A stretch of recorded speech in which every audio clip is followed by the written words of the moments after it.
లోపలికి పంపించడానికి ఆ ఉన్న గేటు తెరవడంతో వేలాది మంది ఒక్కటేసారి ఉప్పెనలాకు వచ్చారు.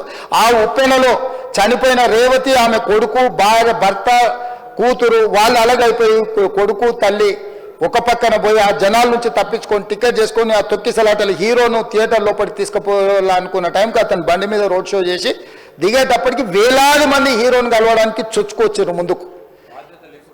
అసలు అంటే ఈ రకమైన వాతావరణంలో అతన్ని లోపలికి తీసుకువెళ్ళాల్సిన సందర్భంలో అతను ప్రైవేట్ సెక్యూరిటీ ఇవాళ రేపు మనం ఫంక్షన్లలో బౌన్సర్లు అని మనం చూస్తూ ఉన్నాం.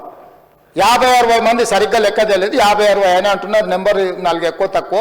ఆ బౌన్సర్లు అందరు మీదికి వచ్చే అందరు అభిమానులను విపరీతంగా అడ్డంగా ఎట్ల పడితే అట్లా తోయడంతో అటు నుంచి అభిమానులు హీరోని చూడాలి, కలవాలని ఒకవైపు నుంచి వాళ్ళని హీరో దగ్గరికే రానియొద్దని ఆయన ప్రైవేట్ సెక్యూరిటీ వెనక్కి నెట్టడం వల్ల ఈ తొక్కిసలాటలో హీరో థియేటర్కి వెళ్ళి లోపలికి వెళ్ళి చూసినాక పోలీసులు ఈ మొత్తం క్రౌడ్ని, ఈ మొత్తం అక్కడ ఉన్న జమైన జనాలను అందరిని కూడా తీస్తే ఒక తల్లి కొడుకు అక్కడ శవాలుగా పడి ఉన్నారు.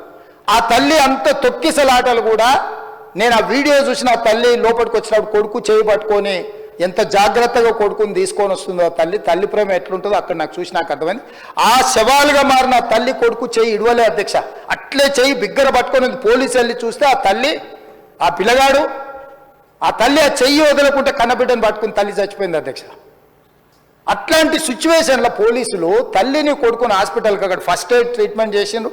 పోలీసులు ఏం డాక్టర్లు కాదు, హుటాహుటిన తరలించిండ్రు.